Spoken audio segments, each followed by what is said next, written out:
இனிமே கண்ணை மூடிட்டு கடலை எண்ணெய் வாங்கலாம். ஏன்னா மந்த்ரா கடலை எண்ணெய் இதயத்தின் தயாரிப்பு. வறுக்க பொரிக்க ஏன் எல்லா சமையலுக்கும் மந்த்ரா தான். மந்த்ரா கடலை எண்ணெய், அபார ருசி, ஆரோக்கியமான உடல் நலம். அக்ஷய திருத்தியைக்கு தங்கமயில்ல தங்கம் வாங்குறது ஐதீகம் மட்டும் இல்ல, தெய்வீகமும் கூட. தங்கமயில் ஜுவல்லரி தமிழகம் எங்கும். அக்ஷய திருத்தியைக்கு தங்கம் வாங்க தங்கமயிலுக்கு வாங்க. கிருஷ்ணகிரி மாவட்டம் ஒசூர் சட்டசபை தொகுதியில் திமுகவிற்கு தனியாக ஒரு சென்டிமெண்ட் உள்ளது. மறைந்த முன்னாள் முதல்வர் கருணாநிதி மற்றும் தற்போதைய முதல்வர் ஸ்டாலின் ஒசூர் சட்டசபை தொகுதியில் தேர்தல் பிரச்சாரம் செய்த காலங்களில் திமுக ஆட்சி அமைக்கவில்லை. பிரச்சாரம் செய்ய வராத தேர்தல்களில் ஆட்சியை பிடித்துள்ளது. கடந்த 1991 திமுக கூட்டணி பலத்துடன் போட்டியிட்ட ஜனதாதள் வேட்பாளர் வெங்கடசாமியை ஆதரித்து கருணாநிதி பிரச்சாரம் செய்தார். கடந்த 2001 தேர்தலில் பாரதிய ஜனதா வேட்பாளர் வெங்கடசாமிக்கு ஆதரவாகவும் 2011 காங்கிரஸ் வேட்பாளர் கோபிநாத்திற்கு ஆதரவாகவும் ஸ்டாலின் பிரச்சாரம் செய்தார். இந்த தேர்தல்களில் திமுக ஆட்சி அமைக்கவில்லை. கடந்த 2019 தமிழகத்தில் 22 தொகுதிகளில் இடைத்தேர்தல் நடந்தது. அதில் ஒசூரும் ஒன்று. அனைத்து தொகுதிகளிலும் வெற்றி பெற்றால் கூட்டணி கட்சிகள் ஆதரவுடன் திமுக ஆட்சியை பிடிக்க வாய்ப்பு இருப்பதாக கருதப்பட்டது. அதை மனதில் வைத்து ஒசூர் தொகுதியில் ஸ்டாலின் பிரச்சாரம் மேற்கொண்டார்.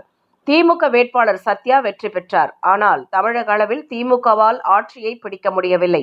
அதாவது 1989, 1996, 2006, 2021 சட்டசபை தேர்தல்களில் கருணாநிதி மற்றும் முதல்வர் ஸ்டாலின் ஆகியோர் ஒசூர் பிரச்சாரத்திற்கு வரவில்லை. அந்த தேர்தல்களில் திமுக வெற்றி பெற்று ஆட்சி அமைத்தது. அதனால் ஒசூர் தொகுதியில் பிரச்சாரம் செய்தால் ஆட்சி அமைக்க முடியாது என்ற சென்டிமெண்ட் உள்ளது. இதை கவனத்தில் கொண்டு ஏப்ரல் 19 ஒசூரில் தேர்தல் பிரச்சார பொதுக்கூட்டம் நடக்கும் என திமுக அறிவிப்பு வெளியிட்டது. பல்வேறு இடங்கள் பார்க்கப்பட்டு கடைசியில் வேப்பனஹள்ளி தொகுதிக்கு உட்பட்ட கோபச்சந்திரம் தட்சிண திருப்பதி கோவில் அருகே இடம் தேர்வு செய்யப்பட்டது. மேடை அமைக்கும் பணிகள் கூட தொடங்கிவிட்டது. இதற்கிடையே ஒசூர் அந்திவாடி விளையாட்டு மைதானம் அருகே உள்ள காலி இடத்திற்கு பொதுக்கூட்டம் மாற்றப்பட்டுள்ளது.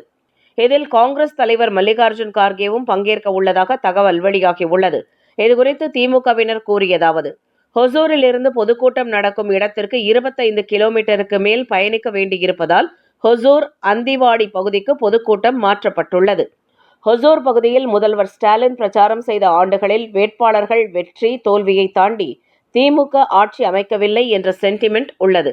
அதனால்தான் முதலில் வேப்பனஹள்ளி தொகுதியில் பொதுக்கூட்டம் நடப்பதாக இருந்தது.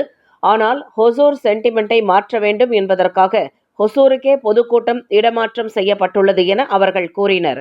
ஏற்கனவே தஞ்சையில் நடந்த பொதுக்கூட்டத்தில் ஸ்டாலின் பார்வையில் தஞ்சை பெரிய கோயில் கோபுரம் படக்கூடாது என்பதற்காக அவருக்கு நேர் எதிரே திரை காட்டப்பட்டிருந்தது. அதையடுத்து தற்போது ஒசூர் சென்டிமெண்ட்டும் பேசு பொருளாகி உள்ளது.